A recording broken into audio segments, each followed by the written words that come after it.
Hello, good morning po sa inyong lahat at ngayong umagang ito meron naman tayong tatalakayin naman isa na namang katanungan na pinasagot sa punto por punto. At sa pagkakataong ito, ang tanong naman is ano ba ang relihiyon ni Mama Mary at ni Jesus Christ? Yun naman ang tanong. Ano ba ang relihiyon ni Mama Mary at ni Jesus Christ? Ito ay kadalasang ginagamit ng mga Sabadista. Sabi nila, si Maria at saka si Jesus ay Sabadista. Hindi sila Dominguista, sabi ng mga sulpot na sekta. Na sila daw ay Sabadista, hindi Dominguista. Yan tanong. Sabadista ba si Kristo at saka ang si Mama Mary? Sila ay Judaism at Judaism is Sabbath keeper pero hindi sila Seventh-day Adventist. Laruin lang natin yan kasi kapag sinabi kasi Sabadista, pinalito nila dahil sila ay tinatawag ding Sabadista, so sila na yon. No, hindi ganon. Sila ay Judaism. Kaya sa buong kasagutan, panoorin na lamang po natin. Kaya sa mga bago pa po sa aming channel, please po don't forget to hit the subscribe button at the notification bell para maging notified kayo sa bawat video na ilalabas ko sa channel na ito. Ewan na po nating patagalin. Simulan na po natin.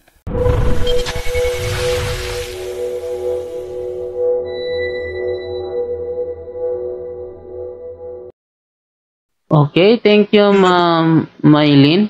Maraming salamat. Yung katanungan. Ito naman ako kay The Dark Knight. The Dark Knight. So, Batman. Hello.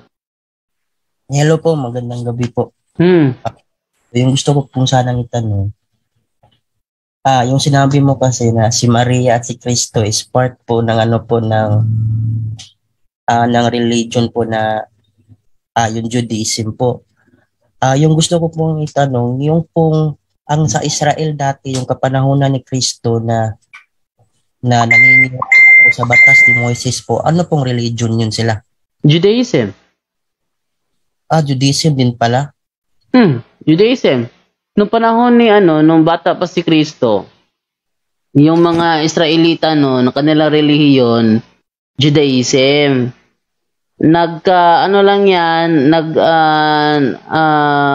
Yung mga Hintil, nakakonvert nila sa paniniwalang Judaism. Yan ay nasa Acts 13:43. Kung babasahin ko muna, eto. Acts 13:43, ganito ang ating mababasa. Ayan, sabi dito ganito. Yan.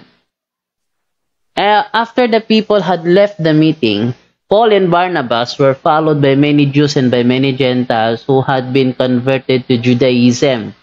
The apostles spoke to them and encouraged them to keep on living in the grace of God. Kahit si Apostol Pablo noong una ay member din siya ng Judaism. Kaso nga lang, umalis siya dahil lumipat siya doon sa iglesia na kanyang inuusig. Sabi niya dito sa Galatians 1:13, "For you have heard of my former conduct in Judaism, how I persecuted the church of God beyond measure and tried to destroy it."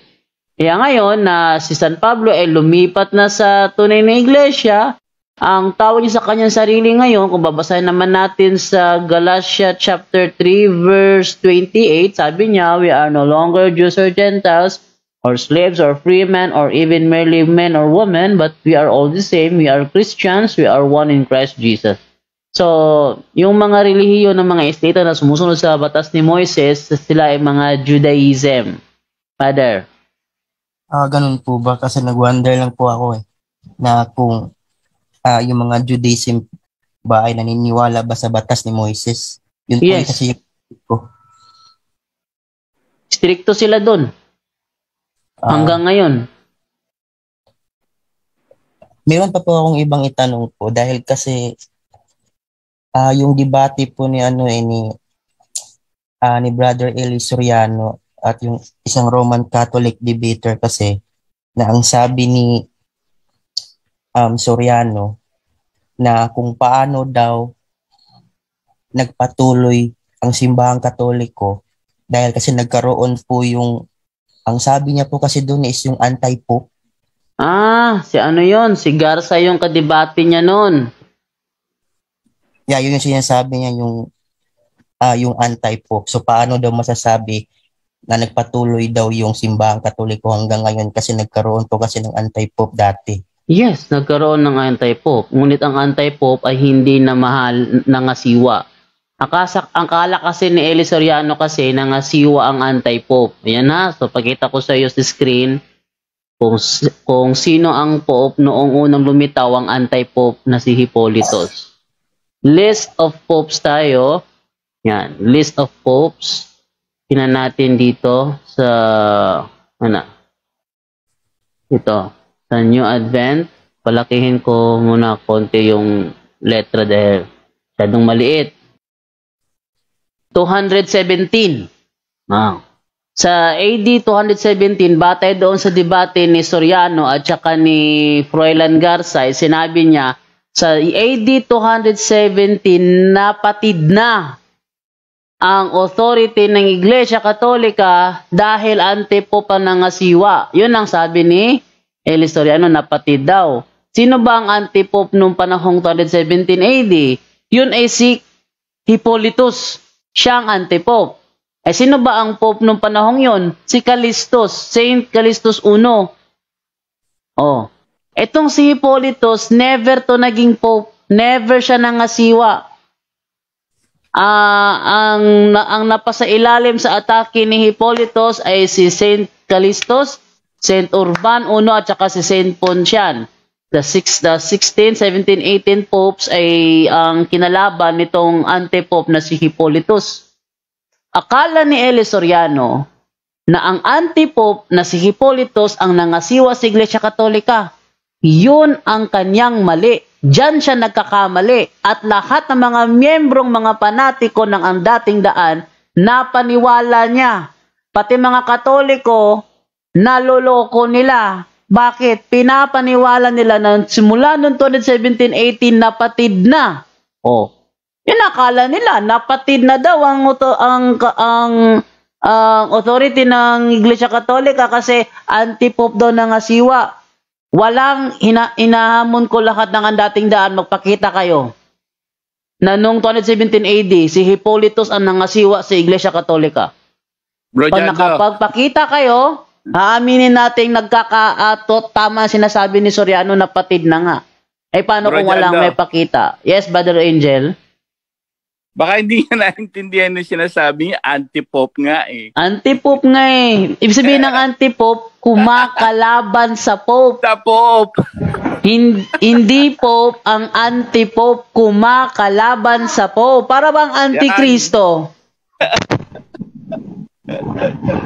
Hindi ka naintindihan ni Brad Eli. Kala ba marunong? Para bang hindi alam. Para bang anti-Christ, yung anti-Christ, hindi yun si Christ. Iba yun, kumakalaban kay Kristo yung anti-Christ. Gaya ng anti-pope, kalaban niya ang pope. So, never nangasiwa sa Iglesia Katolika ang anti-pope. Brother Dark Knight? Meron pa po siya yung sinabi niya kasi na nag-wonder din ako kasi ang sabi niya kasi na yung Biblia daw wala daw yung kulang, lahat daw nakasulat daw doon. Hindi totoo yun. Sabi ni Soriano doon sa yung opening ng dating daan dati, lahat daw nakasulat na, walang labis, walang kulang. Itanong mo, may sagot ang Biblia. Hindi totoo yun. Bakit? Tinanong ko yung dating daan sa Juan 21:18. Eto, sabi sa Juan, lahat ng dating daan members, tinatanong ko sa Juan 21:18. Sabi kasi ni Kristo kay Apostol Pedro, teka, asan mo yan? Lipat ko muna, hindi ko pala na yung Biblia. Yan. Sabi ni Kristo, pakatandaan mo, noong bata ka pa, ikaw ang nagbibihi sa iyong sarili at pumupunta ka kung saan mo gusto. Ngunit sa pagtanda mo, iuunat mo ang iyong mga kamay at iba na magbibihi sa at dadaling ka kung saan hindi mo gusto. Sinabi niya ito upang ipahiwatig kung paano mamamatay si Pedro at kung paano niya luluwalhatiin ang Diyos. Pagkatapos sinabi sa kanya na isusunod ka sa akin. Lahat ng dating daan, tinanong ko kung ano yung kinamatay ni Pedro, lahat sila ang sagot nila katandaan. Katandaan. Pwede ba katandaan? Sinabi ni, ang sinabi, saan talata ngayon, Brother John Ray? Sinabi ni Kristo sa kanyang mga alagad, kayo'y babautismuhan sa bautismong tatanggapin ko? Nakalimutan yung talata. Ha? Nakalimutan yung talata niya. Sinabi yun ni Kristo sa kanyang mga alagad, kayo'y babautismuhan sa bautismong tatanggapin ko. Ang unawa naman ng ang dating daan doon, immersion. Ala. Dahil sa termino bautismo, tingnan mo sa sa strong definition, baptizo, to immerse, to deep down. Ang akala nila, bautismo na yun na immersion. Ay hindi. Baptism of blood, ibig sabihin nun. Kumbaga si Kristo dadaan sa persecution, pati yung mga alagad niya dadaan sa persecution. Kaya hindi sila naniniwala na si Pablo pinugutan ng ulo. Bakit? Simple lang kanilang sagot, wala sa Biblia. Ano kinamatay ni Pedro? Crucified na nakatiwarik. Wala yan sa Biblia, totoo yan.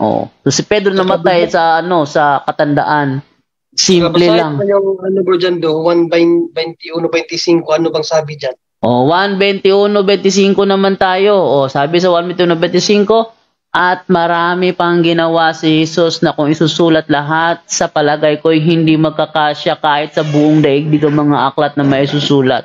So, maliwanag doon na wala silang background. Bakit? Limitado lang kanilang alam kasi akala nila kompletong Biblia. Pero hindi. Tinanong ko sila doon, anong kinamatay ni Pedro? Walang maisagot.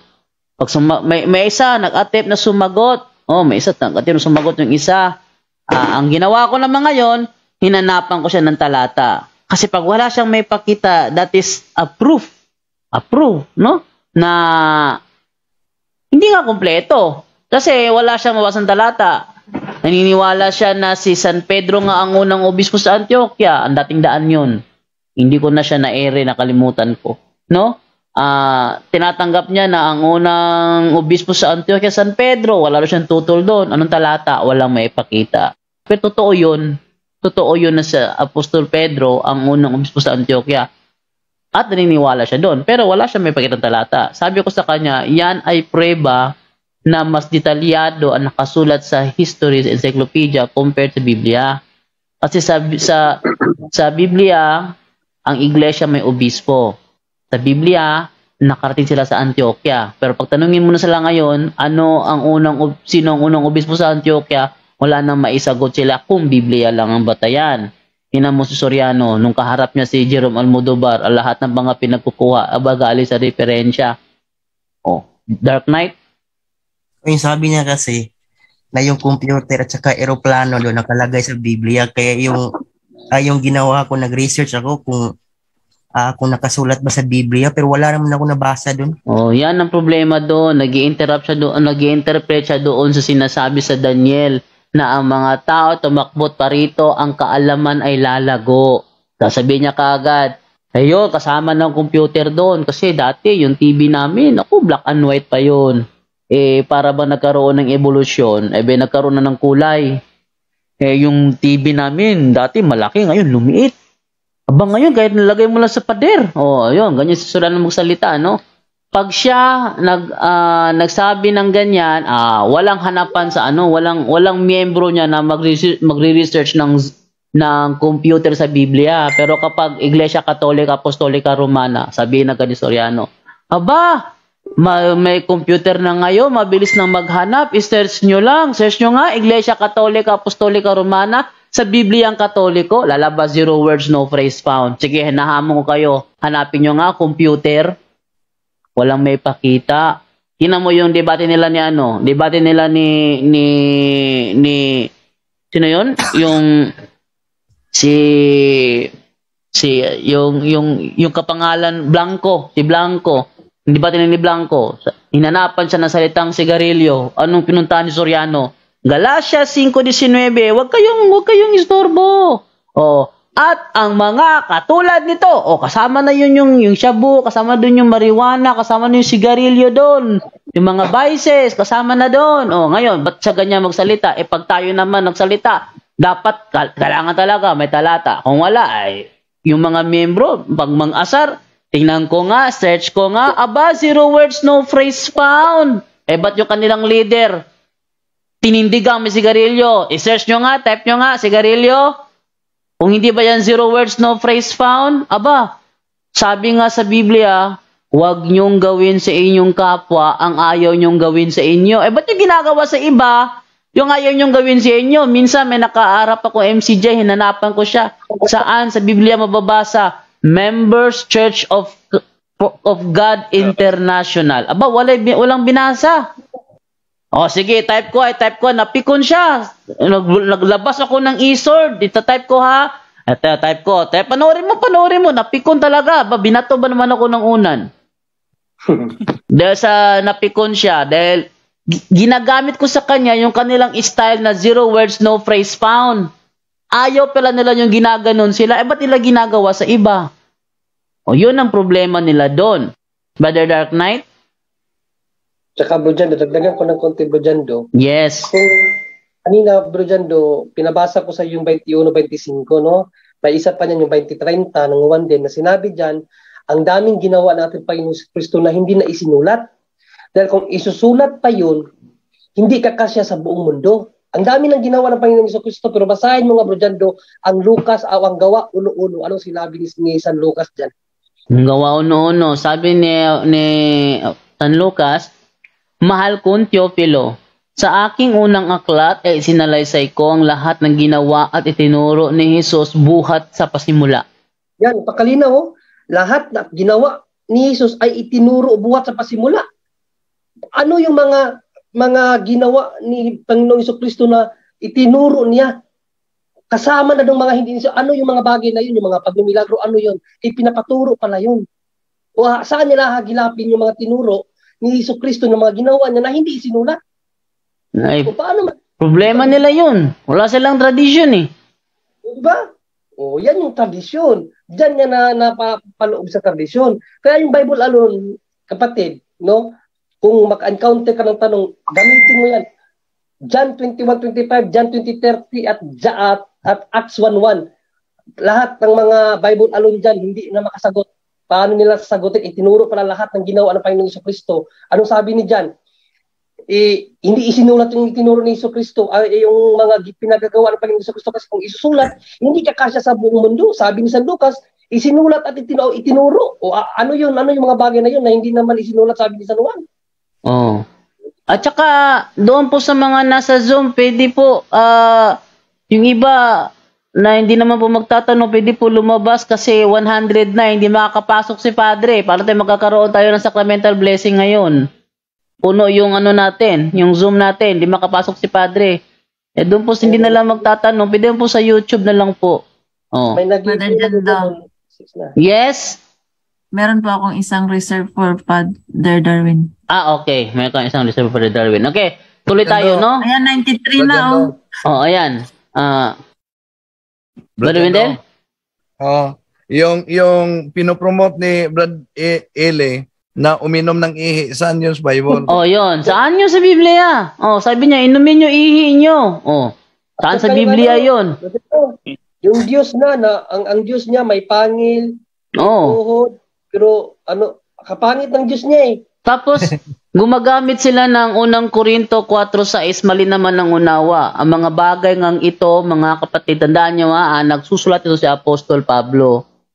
Kailan niya sinulat ito? Nung panahong nagsusulat siya. Sabi niya, ang mga bagay ngang ito, mga kapatid, ay inianyo ko sa halimbawa sa aking sarili at kay Apollos dahil sa inyo. Upang sa amin ay mga tuto kayo na huwag magsihigit sa mga bagay na nangasusulat. Ano yung ibig sabihin ng mga bagay na nangasusulat? Magandang balita, Biblia.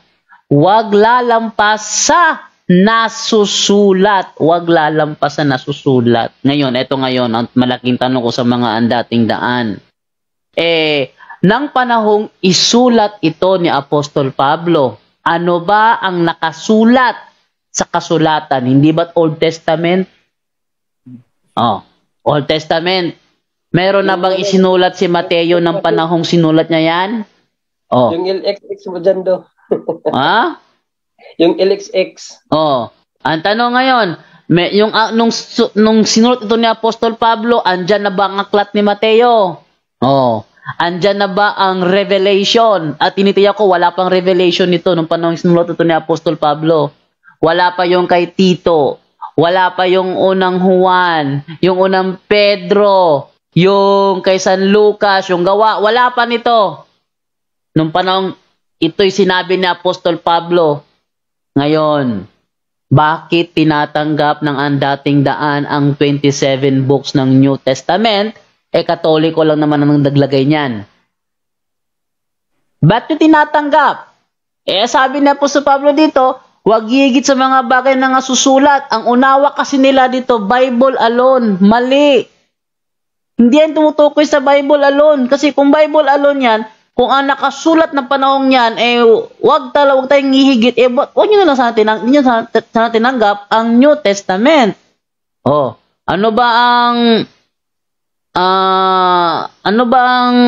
dyan? Walang turo ang mga apostol na Bible alone. Actually, tinatanggap ng ang dating daan ang New Testament. Ang New Testament, hindi yan kabilang sa kasulatan noong una. Hindi nga alam ng mga apostol na yung kanilang mga isinulat idadagdag sa kasulatan. Sino bang nagdagdag nun? Iglesia Katolika. Ba't nila tinatanggap yun? Saan sila ng idea? Sabi ba ni Soriano, yung unang Korinto, yun ang dapat ikalawang Korinto Sabi rin niya, yung aklat ni Haser, kabilang daw sa Biblia yung aklat ni Haser, pero wala na ngayon. Saan kanya nakuha na yung aklat ni Haser naging kabilang ng Biblia? Ang daming maling turo si Idol. Ba't sanabi kong Idol? Sabi nila, Ba't nila sinali yung Book of Enoch? Ang sabi ni Michael Babia, dyan do, idol mo pala si Brother Eli, ba't andyan ka ngayon? Idol ko, kasi magaling magsalita yun, tinan mo. Sa galing niya magsalita, ang daming naloko. Idol na idol ko yun. Pero marunong mo kumain ng isda. Alam ko yung pinagkaiba ng buto sa laman. Yung tinik. Tinik pala. Hindi, wala palang buto, tinik. Alam ko yung pinagkaiba ng tinik sa laman. Yung laman kakainin ko, yung tinik hindi. Ang daming tinik na tinuro sa Soriano Kaya kahit na idol ko yon, kung tinik, hindi ko kakainin. Ang pinagkaiba ng mga panatik, pati tinik kinakain. Yun. Okay, Dark Knight, may follow-up ka o tama na yun? Meron pa po akong last po na gusto kong itanong kay Bro Wendell po. Maliban po sa yung sa Santo Rosario Parish po sa Cebu na mayroon exorcist po. Saan po ba sa Cebu na may exorcist po naka-appoint po sa ibang simbahan po? Sa Cebu City area lang po. Marami sila diyan sa Cebu at katunayan yung sunod na conference diyan gaganapin sa Cebu. Kay Monsignor Krekimbek, no? Sa Mary's Little Children at sa Agustinian, no? Father, merong Agustinian priest na exorcist. Yung sa anong lugar po yan, Bro Wendell? Diyan sa Santo Niño. Santo Niño Parish? Magtanong lang sa Agustinian na pari na exorcist. Okay po, maraming salamat po. Thank you. Okay. Thank you, Brother Dark Knight, no? Kapangalan niya si Batman. Okay, move naman tayo sa isa naman, si Caring. Caring.